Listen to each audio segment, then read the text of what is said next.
家好，这里是北美华人暖通空调频道，我是 Summer。最近几天有不少的客户问我说，感觉到皮肤很干，静电厉害，有的呢是孩子经常的流鼻血，所以呢他们很想安装加湿器。可是呢，又听朋友说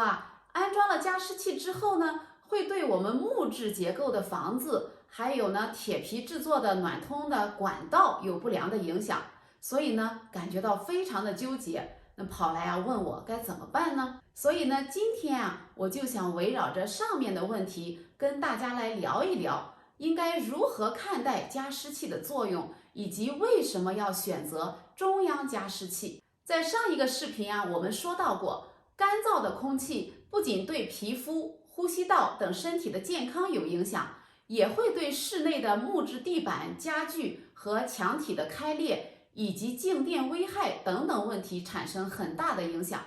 尤其是有小孩子的家庭，我们会发现孩子们呢很容易频繁的流鼻血。那这些情况很多都是因为空气太过干燥所导致的。在上一个视频里面我们也提到过，对于人体最舒适和最健康的湿度是45%到55%。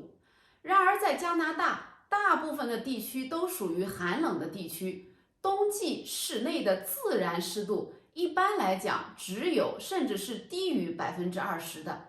那么如何才能够实现并持续保持对我们最健康的湿度呢？在这里我们给大家的建议是，在冬季使用加湿器来改善湿度环境，而且呢好处多多。首先可以保持皮肤的湿润，减少干燥性的湿疹。一到冬季应该有很多朋友有这样的经历，我们有蛇皮腿、鸡皮肤、高原红等等等等，通通都跑出来作妖。尤其是孩子们，因为他们的皮肤的障碍呢不够强大，冬季呢很容易因为脱水引发大面积的湿疹。尤其是刚出生的小 baby， 除了喝水之外呢，空气当中还应该时刻的保持健康的湿度，对于孩子们的皮肤会有很大的帮助。那么使用加湿器就可以减少湿疹和其他因为干燥而导致的皮肤问题。二，可以减轻咳嗽的症状。那么干燥的空气呢，会使人咳嗽或者是干咳，严重的还可能是咳痰。使用加湿器可以使更多的水分进入呼吸道，从而减轻咳嗽、咽喉炎和嗓子干痒的症状。那对于这一点我有非常深的感触，因为呢我是做老师出身的，所以呢很年轻的时候就患有咽喉炎，所以在冬天那么除了喝水以外，如果家里面没有加湿器的话，我的喉咙呢是最早能够感觉出来的。第三，减少过敏和哮喘的症状。有研究表明使用了加湿器导致了室内的湿度上升，可以减轻哮喘、鼻窦干燥或者是呼吸道容易发生过敏的症状。第四个作用呢，就是预防流感。因为空气干燥的时候，流感病毒和能够引发感染的革兰氏阳性菌的繁殖速度会加快，而且呢也容易随着空气中的灰尘进行扩散，引发疾病。而研究表明，加湿器可能会降低感染流感的风险。研究人员还发现，当湿度超过40%，会迅速的使病毒的颗粒失活，从而大大的降低了传染性。第五，减少打鼾。如果呼吸道长期的干燥不顺滑，打鼾的概率也会大大的增加。而打鼾呢，不仅对我们自身的健康不利，还会影响枕边人休息的质量。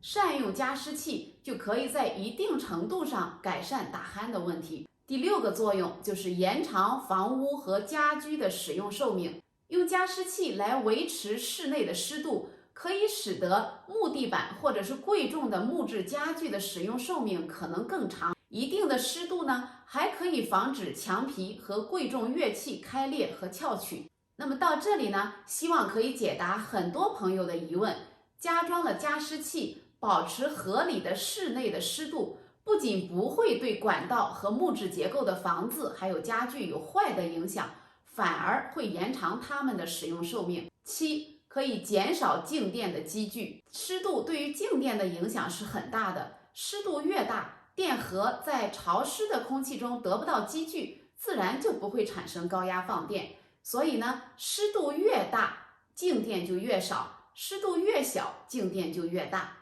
因此啊，冬季家居必备加湿器是我们的选择。那么常见的家用的加湿器呢，主要的有台式的或者叫便携式的加湿器，还有就是管道加湿器，我们又叫它中央加湿器。那么到底使用哪一种更好呢？我们的建议是选择中央加湿器系统。当然了，我们在国内的朋友，因为家里面没有中央的这种管道系统，所以呢，中央加湿器可能没有用武之地。但是在加拿大和北美的朋友，我们的房子的结构决定了，我们最好是可以选择中央加湿器系统。因为中央加湿器系统啊，是直接内置在家里的中央暖气空调管道系统中的一个设备。比如说加拿大大部分寒冷的地区常年干燥，那么安装了中央加湿系统呢，可以使得整个房屋的湿度增加。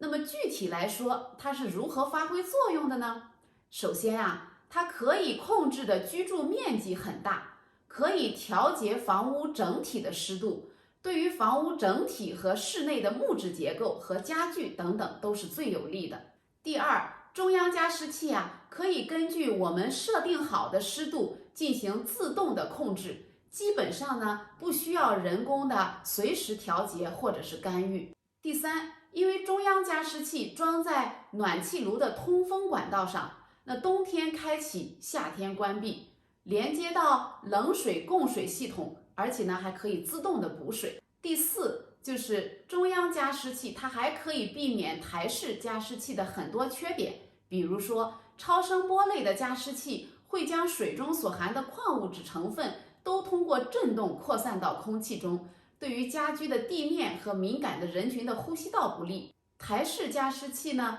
导致了室内加湿不均匀，只能对有放该设备的房间进行加湿，对木质房屋的结构呢会产生不太好的影响。而中央加湿器呢，就可以很大程度上的避免了上面我们所提到的这些台式加湿器的缺点。更多中央加湿器的选择，请大家可以点击查看视频下方的留言希望能够给大家一个选择上的帮助。好了，今天又要在这里跟大家说再见了。北美华人暖通空调频道，点赞、评论、订阅、分享和按小铃铛，有小惊喜哟！